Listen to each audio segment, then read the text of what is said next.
Pakistani family तो कैसे हैं आप सब। मेरा नाम तो यार भारत ने मार दी है, ग्रीस में एंट्री ले लिया है। ग्रीस का पोर्ट पूरे तुर्की में मच गया है मातम।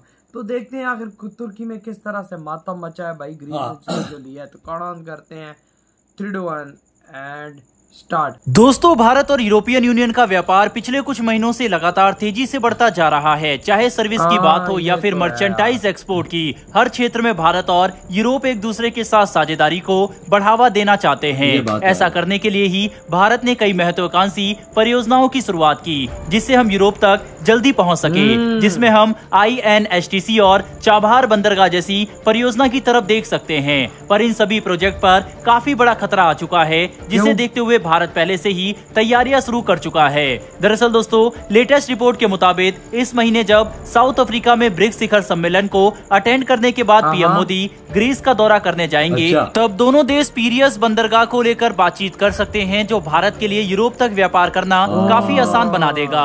बता दें कि अगर भारत के मालवाहक जहाज अदन की खाड़ी, लाल सागर और स्विज नहर के रास्ते भूमध्य सागर में पहुंचते हैं, तो ग्रीस का पीरियस बंदरगाह यूरोप तक सामान पहुंचाने के लिए सबसे नजदीक होगा, जहां पर भारतीय कार्गो जहाज अपना सामान उतार सकते हैं। और पीरियस बंदरगाह का इस्तेमाल करते हुए ग्रीस भारत के सामानों को अल्बानिया, मैसेडोनिया और बुल्गारिया के रास्ते बाकी यूरोप में पहुंचा सकता है, जो हमारे लिए न सिर्फ काफी सस्ता होगा, बल्कि भारत से यूरोप तक सामान पहुंचाने का एक तेज रास्ता भी बनेगा। इसीलिए भारत ग्रीस के पीरियस बंदरगाह में निवेश करना चाहता है, ताकि हम इसे अपने लिए एक रणनीतिक पोर्ट के तौर पर इस्तेमाल कर सके। पर इसमें एक बड़ी चुनौती हमारे सामने खड़ी है, जो कि है चीन। दरअसल चीन की कंपनी कॉस्को ने 2020 में इस महत्वपूर्ण बंदरगाह की 67% हिस्सेदारी खरीद ली थी। ऐसे में यहाँ पर चीनी कंपनियों का बोरिया बिस्तर समेटना भारत के लिए इतना आसान नहीं होने वाला, क्योंकि अब चीन भी यूरोपियन यूनियन के साथ भारत के लगातार बढ़ते आर्थिक संबंधों को अपनी नजर में ले चुका है। इसीलिए वह भारत के लिए पीरियस बंदरगाह का महत्व समझते हैं, जो भारत के लिए चीन से इस बंदरगाह को आजाद कराना मुश्किल बनाएगा। पर इसका मतलब ये नहीं है कि ऐसा नहीं हो सकता। उदाहरण के लिए हम देख सकते हैं कि कैसे इजराइल के हाइफा बंदरगाह को भारत ने बड़ी समझदारी के साथ सभी कंपनियों को हराकर अपने कब्जे में लिया, और आज भारतीय कंपनियां ही इसे ऑपरेट कर रही है। तो भारत अपनी इसी क्षमता का इस्तेमाल करके पीरियस बंदरगाह को भी हासिल कर सकता है। लेकिन इसके लिए सबसे पहले हमें ग्रीस की सरकार के साथ अपने संबंध और भी ज्यादा मजबूत करने होंगे, तभी हम ऐसा कोई बड़ा कदम उठा सकेंगे। साथ ही इसके लिए हमें एक लॉन्ग टर्म रोड मैप भी तैयार करना होगा। लेकिन आपके मन में ये सवाल जरूर आ रहा होगा कि भारत चाबहार बंदरगाह और INSTC जैसी महत्वाकांक्षी परियोजनाओं का विकास यूरोप तक पहुंचने के लिए कर रहा था, जिससे भारत के मालवाहक जहाज और बिजनेस को यूरोप तक जल्दी कनेक्टिविटी मिल सके। तो फिर आखिर भारत अब इन्हें छोड़कर ग्रीस के पीरियस बंदरगाह में क्यों निवेश करना चाहता है? तो दोस्तों, इसका जवाब होगा मौजूदा भू राजनीतिक समीकरण, जिन्होंने भारत की इन परियोजनाओं पर पानी फेर दिया। दरअसल दोस्तों, चाबहार बंदरगाह में भारी भरकम निवेश करके इसे ऑपरेशनल बनाने का भारत का मुख्य मकसद यही था कि हम इसके इस्तेमाल से सेंट्रल एशिया और अफगानिस्तान तक पहुंच सके। लेकिन अफगानिस्तान में तालिबान का शासन आने के बाद न सिर्फ अफगानिस्तान में किए गए हमारे इन्वेस्टमेंट पर भारी खतरा मंडराने लगा, बल्कि चाबहार बंदरगाह का इस्तेमाल भी कम हो गया। इसीलिए अब अफगानिस्तान के रास्ते में ज्यादा मजबूत रोड और रेल मार्ग का नेटवर्क बनाकर कनेक्टिविटी को बढ़ावा देना भारत के लिए सेंस नहीं बनाता। ऊपर से चाबहार बंदरगाह का इस्तेमाल करते हुए हम ईरान और फिर अर्मीनिया में मौजूद जिंगजूर कॉरिडोर का इस्तेमाल करके यूरोप तक पहुंचना चाहते थे, पर अजरबैजान और अर्मीनिया में हुए युद्ध की वजह से इस पर भी पानी फिर गया। दरअसल अजरबैजान इस वक्त अर्मीनिया के सभी महत्वपूर्ण रास्तों पर कब्जा करना चाहता है, जिसमें ये कॉरिडोर भी शामिल है। और अगर कल को भारत ने यहाँ पर भी कई बिलियन डॉलर का इन्वेस्टमेंट करके कनेक्टिविटी को मजबूत किया और तब अजरबैजान ने इसे अपने कब्जे में कर लिया, तो ये हमारे लिए काफी बड़ा लॉस होगा। इसीलिए भारत यहाँ पर भी अभी रिस्क नहीं लेना चाहता। तो दोस्तों, ऐसे में ये सब कुछ समझने के बाद भारत के पास सबसे अच्छा विकल्प यही बचता है कि हम चाबहार बंदरगाह को छोड़कर कोई नया विकल्प ढूंढे, जिससे यूरोप तक कनेक्टिविटी को बढ़ावा दिया जा सके। साथ ही हमारा ये नया विकल्प स्थिर भी होना चाहिए और एक ऐसे देश में भी होना चाहिए जिसके बाद भारत के संबंध आगे जाकर लगातार विकास कर सके। और इन सभी पैमानों पर ग्रीस पूरी तरह से खरा उतरता है, क्योंकि तुर्की के साथ अपनी अपनी दुश्मनी की वजह से ग्रीस भारत का पूरा समर्थन कर रहा है।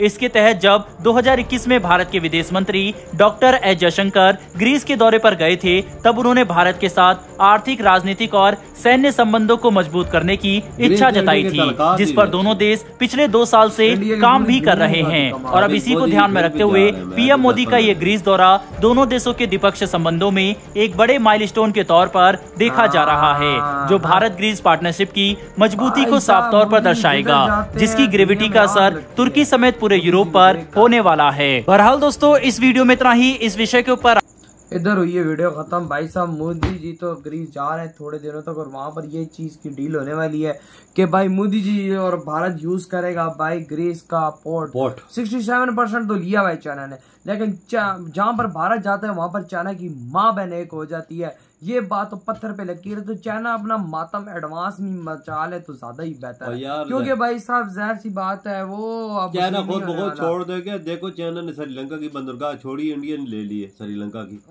नहीं ना, लेकिन अब चाइना का ऑलरेडी वहाँ पर कब्जा है। छोड़ दे, जब इंडिया घुसा ना, चाइना खुद बहुत पीछे भागेगा, क्योंकि इंडिया की चीजें ज्यादा लोग लेगा। वो यूरोप होगा, बोलेगा हम भारत की चीजें क्यों न लें, क्योंकि भारत एक हमारा अच्छा पार्टनरशिप है, क्योंकि पार्टनर है। और ऊपर से चाइना आपको पता है दोगला किस्म का और 2 नंबर चीजें देता है, तो वहां से बहुत ही ज्यादा भाई साहब चाइना को डैमेज पड़ेगा, बहुत ही ज्यादा डैमेज पड़ेगा। और भारत की चीजें भी काफी ज्यादा सस्ती भी होती है। इंडिया के लिए तब भी जो पोर्ट है ना, ये अच्छी है कि नजदीक है कि इसको जितनी हमें लातीनी हमें अफ्रीकी देश नजदीक पड़ेंगे, उधर से माल डायरेक्ट पड़ेगा। यूरोप भी बहुत ही ज्यादा करीब पड़ेगा, यूरोप के नजदीक है ना, अफ्रीका के सारे थे। इंडिया वजह चाइना को ग्रीस की पोर्ट हाजिर करके खुद चाइना खुद बहुत हट जाएगा। हाँ जाहिर सी बात है, क्योंकि अभी भाई साहब एंट्री मार रहा है भारत। देखो अफ्रीका के देशों में भी इंडिया ने कब्जा किया है ना, उधर भी लोकल मार्केटें जितनी इंडिया की मोटरसाइकिलों की, गाड़ियों माड़ियों, ट्रकों वगैरह की उधर कब्जा नहीं किया। चाइना को उधर से भी लात मारी है। अब तो भाई साहब ग्रीस की भी बारी है, अब तो ग्रीस का भी नंबर आ चुका है। ग्रीस के साथ ताल्लुकात इंडिया के बेस्ट है 100%। बाबा पूरी दुनिया के साथ भाई साहब भारत के ताल्लुकात बहुत ज्यादा कमाल है, बहुत ही ज्यादा कमाल है। अब देखो ना, पोर्ट में एंट्री मारने वाले इजराइल की भी खरीदी भारत ने, और अब देखो वहां पर चाइना का दबदबा भारत ने पछाड़ के रख दिया। अब तो चाइना को अपने भाई वो मातम मनाना चाहिए कि भाई साहब भारत इधर भी आ गया। सुना कि कराची की बोर्ड थोड़ी बहुत ही खरीदी हुई है, इसमें साइडिया का है। और भारत पूरा पाकिस्तान ही ले लो यार, सुख का सांस तो कम से कम मिलेगा। इधर हमें मिल जा रहा है,